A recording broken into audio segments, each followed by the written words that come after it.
Ok,សួស្តីបងអញ្ចឹងវីដេអូនេះដែរខ្ញុំចង់បង្ហាញអំពី how to invite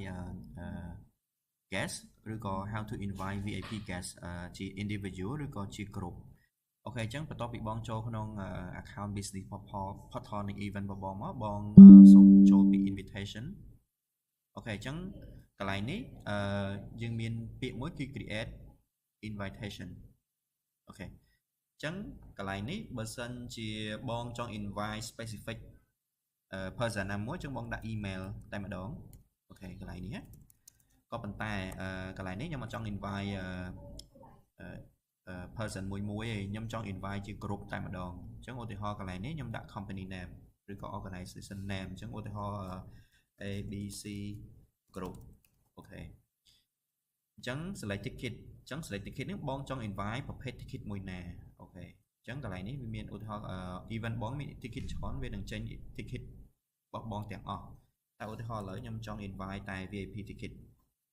អូខេអញ្ចឹងខ្ញុំ invite VIP ticket អញ្ចឹងក្នុងហ្នឹងមានបើសិនជាមាន ticket type ច្រើនវានឹងចេញមក list ឲ្យបងច្រើនអូខេអញ្ចឹងក្នុងករណីនេះគឺ VIP ticket មានតែ ticket តែមួយទេអញ្ចឹងខ្ញុំ select យក VIP ticket ខ្ញុំ quantity អញ្ចឹង quantity ហ្នឹងមានន័យថាតើបងចង់ invite group មួយហ្នឹងប្រមាណអ្នកឧទាហរណ៍ឥឡូវខ្ញុំចង់ invite គាត់10នាក់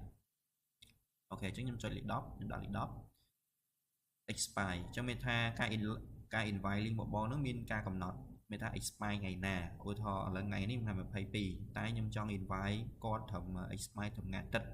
អញ្ចឹងខ្ញុំដាក់ថ្ងៃអាទិត្យអានេះខ្ញុំអាចអូសម៉ោងបានខ្ញុំត្រឹមម៉ោង11ថ្ងៃត្រង់អូខេអញ្ចឹង remark អញ្ចឹងmanual invite group ABC ចឹងទៅខ្ញុំចុចពី create អូខេអញ្ចឹងបន្ទាប់ពីខ្ញុំ invite ហើយនេះ link នេះជា link របស់ invite នេះអូខេអញ្ចឹង link មួយនេះ link invite លើគេហ្នឹងអូខេអញ្ចឹងកន្លែងនេះយើងអាច copy ទៅយើងអាច copy link នឹងបានអូខេអញ្ចឹងមានយើងនឹងបោះ link ទៅឲ្យខាងស្ថាប័នដែលបងចង់ invite ហ្នឹងអញ្ចឹងអ្នកដែលមាន link ហ្នឹងនឹងអាចចុះឈ្មោះ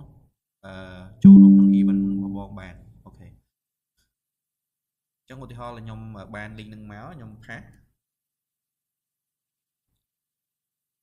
អូខេនេះគឺជា invite link របស់ខ្ញុំអញ្ចឹងខ្ញុំ claim ខ្ញុំដាក់វាតា submit អូខេអញ្ចឹងខ្ញុំចុះឈ្មោះជោគជ័យអញ្ចឹងពេលនេះខ្ញុំគ្រាន់តែ print screen នៅនឹងក៏បានខ្ញុំ print support link ក៏បានដើម្បីយកនៅបង្ហាញនៅថ្ងៃ check in ដែរសម្រាប់អ្នកដែលមាន link invite ហ្នឹងណាបកមកមើលកន្លែង invite link វិញអូខេអញ្ចឹងមិញហ្នឹង invite link មិញមានអ្នកចូលរួមមួយវាដាក់1 លើ 10អញ្ចឹងបើសិនជាបងចង់មើលព័ត៌មាន detail របស់ម្នាក់ហ្នឹងបងចូល view guest នេះឃើញការ invite របស់គាត់នេះគាត់ចុច access invite ចុចចូលរួមនៅ